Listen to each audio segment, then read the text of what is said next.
Figured I'd do this early rather than skip it and try to postpone for tomorrow.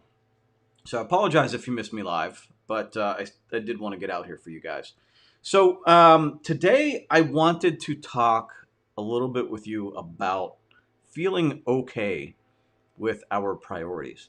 I think a lot of us sacrifice who we want to be for who others want us to be, or so that we can fit into a group of people that we want to like us. And that's a problem. It might feel okay at the time, like right, like you want to be accepted, right? Like you want to be part of a group that you think is cool or fun or whatever, but you also need them to like you for who you are. And so what ends up happening, whether you're in a romantic relationship or a friend relationship or part of a group, is that if if you um, act like someone else, if you act inauthentic to yourself, people grow to like the inauthentic version of you. So when they like the inauthentic version of you, when you try to be yourself, when you try to open up, then they go, well, wait, that's not what I signed up for. Like, who is this? Right? This isn't who we like, right? And then they start to either feel uncomfortable, reject you, or you have to like revert back to being this play version of yourself and not feel fulfilled, right? Because you're not behaving in a way that you want to behave. You're not doing what you want to do. So this is something that I see a lot. Like people, whether it's in school, I mean, you see this kind of stuff in grade school, high school. Like they want to be part of the cool group, so you do the cool things that the cool kids are doing, even if it's not something that feels ethical or right or fun. And we do it as adults. We do it as adults in our companies and our romantic relationships. It happens all the time. And what happens is we base our priorities on what other people want or what we think other people want or what we want to do to fit into this group, but we can't do that. We need to make sure that we are being authentic to who we are, right? Our interests, like even if other people think your interests are silly. Yeah, a big thing that I see going on right now, especially if you're on like TikTok or whatever, you see these people that dress up like um, like fantasy characters, right? I don't even know what it's called, cosplay or whatever, right? And like to me, like, yeah, I don't fit in that crowd, right? But I look at them and I think to myself, like now in this world, like you can put it out there, and there's a million people that go, oh, that's really cool. Let's talk, let's hang out, right? Let's do that together, right? We have a furry convention in Pittsburgh where a bunch of people get dressed up as animals and furry animals and for a week in Pittsburgh every June, I think it is. We had a buddy get married during the furry convention, not on purpose. It just happened to be at the same time. It was kind of funny.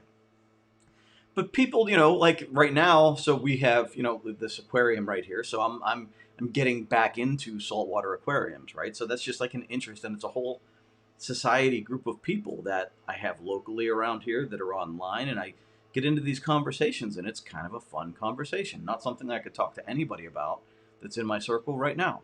But you start putting like the authentic version of you out there, you start meeting people that gravitate towards who you really are, and then you're going to be really comfortable, right?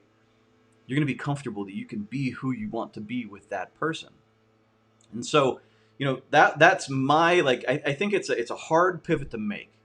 I think it's a pivot that I made a few years ago when I started looking around and looking at the way my friends were behaving and look at some of the things that were going on around me, and I started looking at their lives, and I thought to myself, that's not the life I want. That's not the relationship with my wife that I want. That's not the type of business that I want to be in. That's not how I want to treat people. Like, you ever hang out with somebody and like, like they treat a waiter really bad, like disrespectfully, talk to them like they're beneath them, right? And I sit there and go, whoa, whoa, how am I even involved with somebody that can do this, right? And so, like, you start looking around and going, am I okay with this? Am I okay with this? Am I okay with this? Meanwhile, what am I not doing that I am really loving because I'm so afraid of letting that part of me out there? Um, and again, the more you put your authentic self out there, you're probably going to repel some people that don't like it, which is fine. Like you're repelling people that don't like you, right? That don't like what you like. And that's okay. When you authentically put yourself out there, you get people that authentically like you back. And that relationship is so much easier, fulfilling, has much more opportunity to grow because you're not play acting as somebody else. And so, how does this relate to Define My Day? I think it relates closely with Define My Day. Because if you're not spending your time focusing on priorities that lead to the best version of yourself, the most fulfilled version of yourself, the most satisfied, then you are not going to feel that drive every day to do it. If your priorities are, something that just like, to make other people like you, right? People that don't like the authentic you, but just like the fake made up you, right? Then you're just not, it's not going to be in your soul, right? It's not going to be in your soul. You have to do the things that make you feel alive, that make you love yourself even more when you accomplish it. So you have to focus your priorities with that person you ultimately want to be. So when we talk about your purpose, it's that purpose, like that person that when you look back, you say, yes, I became what I wanted to be. I made mistakes. I struggled. I had some bad moments, but it was all in alignment with this person that I wanted to become, and I got there. I did the best I could. Even if you didn't get everything you ever wanted, you did it in alignment with who you wanted to be. And so when we bring it back to our daily priorities, when you wake up every day and those priorities lead you down that path, you're motivated to continue. You're motivated to be the person, to put a couple more minutes into becoming the person you really want to be. I look at like some of the things that like you dream about once in a while. Like this weekend I watched a live Pearl Jam concert that they put on TV. Right, they recorded it live, and I watch Mike McCready play guitar, and I think to myself, God, what it would be like to play guitar that well. I'd have to put 10,000 hours into that. I'd have to play 10 hours a day for X amount of days, and just learn and experiment and live the life. So the end result being this great guitarist. But, hopefully anyway, if you put that much time into it. But is that like, am I willing to sacrifice everything else? Same thing if you want to start a business. You have to put in hours and hours and hours of running a business. If you're in an MLM, right? Like people get into MLMs all the time because they're attracted by money and all this other stuff, and they want to help people, hopefully. But if it's not in your heart, if it's not leading you in the right direction, you're not gonna stick with it. How many people start businesses and just quit because it's not really aligned with what they want? They haven't like fully understood what it's all about. We get into that with relationships.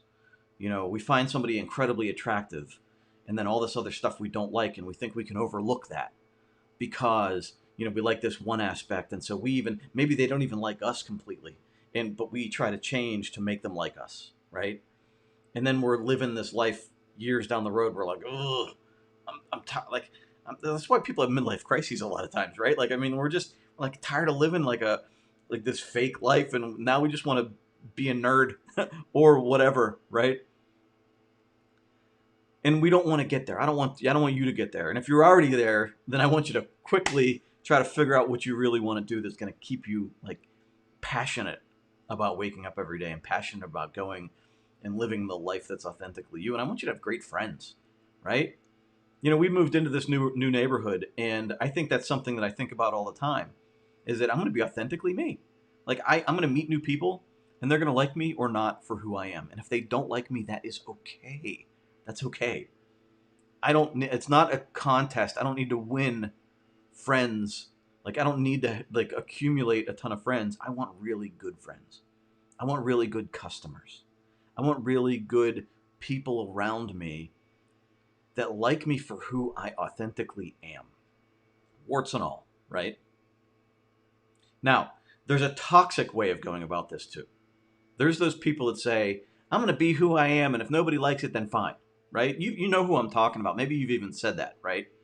it's kind of a, you have to, I think the way to identify this in yourself or in a loved one around you is to understand where it's coming from. Is it coming from contempt? Is it coming from anger? Is it coming from pain?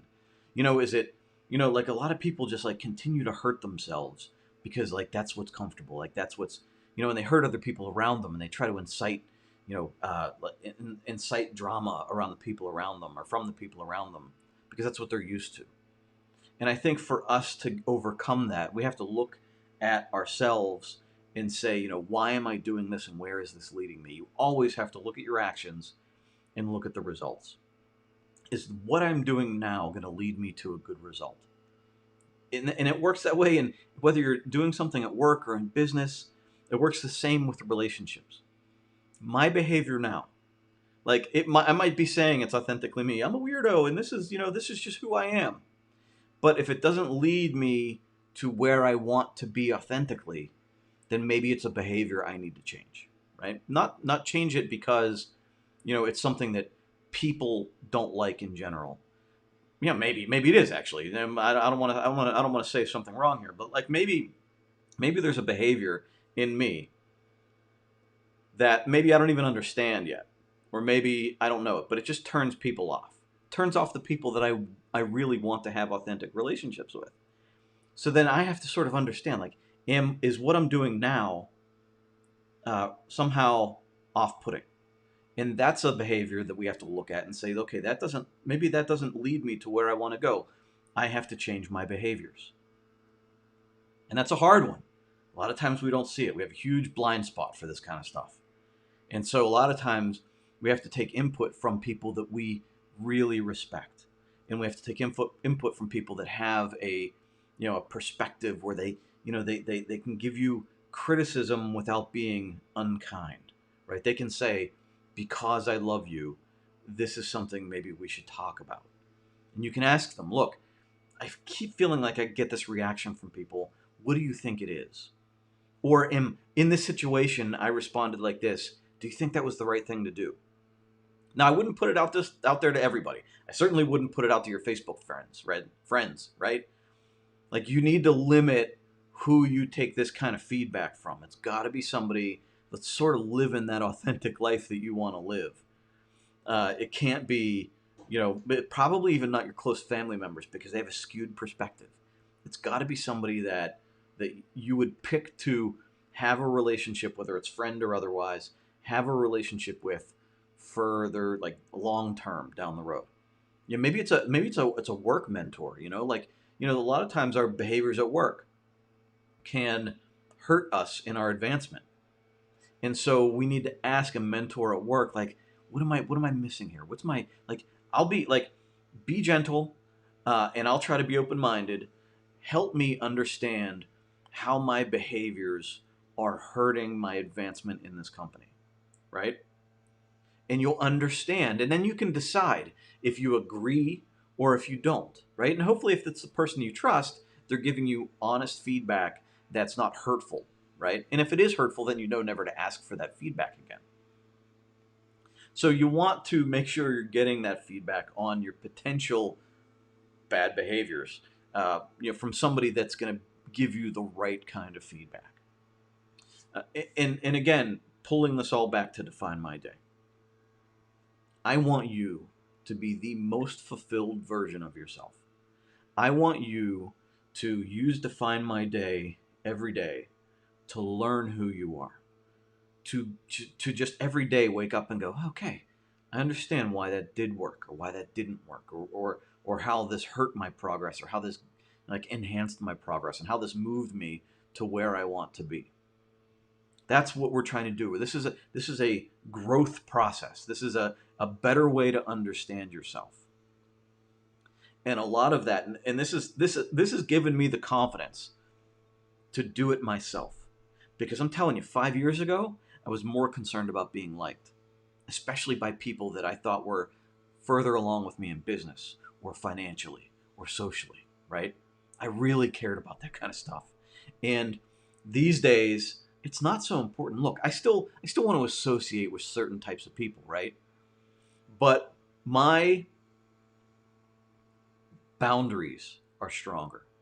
my parameters of who I will accept into my life as a close friend, and who I won't, are much more stringent, right? Doesn't mean I'm not going to be friendly to other people, but it just means that I'm going to be careful about who I let in, right? And I'm going to be careful, very careful about who I spend my time with, because I need to invest my time and my attention, my focus, my priorities, my deep work on relationships. I need to focus that on who is really important. And if you've been following me for a while, you know it's turned out to be my wife and my 2 kids, right? And a couple of very close friends. Because like my kids' lives are flying by way too fast for me. And there are moments, like there are many days where I write as a priority, be there for the kids, be available, right? There's other days where I have to set boundaries, right? Like I just had a conversation with Ryan again today. If my door is closed, Daddy's working. I need you to wait until I'm done. I'll take a break in 45 minutes, right? I have to set that boundary. But at the same time, when I do have face to face with Ryan or Nicholas, I want it to be face to face, eye to eye, not me looking at my phone. Yeah, okay, yeah, oh, whatever. It's got to be. And this is one thing. This is one area where I failed. He wanted to do this Mentos thing for work, for school, right? Put the Mentos in the 2 liter bottle of Coke, and so we kept putting it off, and eventually it became like he's like, Dad, come on, you keep saying you're going to do it, and I'm like, you know what, you're right. I keep putting it off. I'm not making it a priority. It's not a big deal for me. It's dropping a Mentos thing in a Coke bottle. It's not a big deal. It's a stupid little thing, but for him, it's important. So I needed to take time, and it took me weeks. But I needed to take time to go, you know what? It's not a big deal for me. It's going to take 10 minutes out of my day, and it might not be super important for me, but what is super important is him and how he feels about it. And at 6 years old, his dad upholding his obligation in his promise to go to saying, I'm going to go outside and do this little science experiment, that's important. So Nick, you need to get your stuff straight and get out there and do it, right? And so that's a relationship where I care about what that person thinks, right? I care about what he thinks, so I'm going to do what I need to do for that person. And then there's other people that they don't align with my priorities in that way, right? I don't care. I don't need to care what they think, and I'm going to go about what I feel is right. And I think in the end, when we do that, when we're exploring this daily, when we're writing down our priorities daily, when we're really aligning our actions with where we want to go to be the person we want to be, when something goes wrong, we don't have this devastated feeling, right? We don't have this like, oh, I screwed up, the world is over, things are terrible. We don't have that feeling because we knew we were working authentically within the boundaries of who we wanted to be. And it didn't work out. So that's okay. And I'm going to keep trying. I'm going to keep moving down my path, right? I think it's when we aren't doing like when we feel like we didn't want to do something anyway, and then it blows up in our faces. Then you feel like you might not be might not be this zeroed in on it, but you have this feeling of like the world is over. You have this feeling like, oh God, this sucks, life sucks, blah blah blah. It's because you didn't put your time into something that was worthwhile for you, and then it ended up being a waste of time, and you wasted hours, days, months, years on this thing, and now it's over. But if it was building you into a great person, if it was building you into even the negative experience was creating a great person here, you can look back on it as a learning experience. Yeah, this is terrible, but I still got so much from it. And it's nice. It's nice when you can go through all this stuff. This hard work, the work you put into this every day, the focus on being personally disciplined, and the focus on striving and stressing yourself just a little bit more to make it, taking that small step every day to be consistent. When you can take a breather and have a nice meal or a drink with somebody that shares your common interests, and you don't have to have a face on it that wears you out. Like you can throw on a pair of sweats, throw on your glasses, have your hair messed up, and don't care, and it's not a big deal, and you can just sit and talk, and you don't have to stress out about what you're going to say next or if you're going to make them angry. You just it just flows out of you, right? Like those are the types of deep relationships that we want. And that only happens by being authentically you. That only happens by doing what you love, right? Aligned with your values. Every day turning a little bit tighter, gaining more focus on where we want to go in life. So that's all I have for today. I'm gonna have to get on my other call pretty soon here. I apologize for being short. Well, I apologize for really not having a conversation with you guys in the comments. But I see you here, and I appreciate you being with me. Debbie, Brenda, Dana, I appreciate you. Thank you, Angel. Good morning, Amy. Good morning. I appreciate you being with me. Sorry I didn't give you any advance warning. I didn't realize I had this 10 o'clock until today. I didn't look ahead to my schedule yesterday. But I wish you guys the best. Have a healthy and happy week. And I will be seeing you guys very, very soon. Take care. Bye.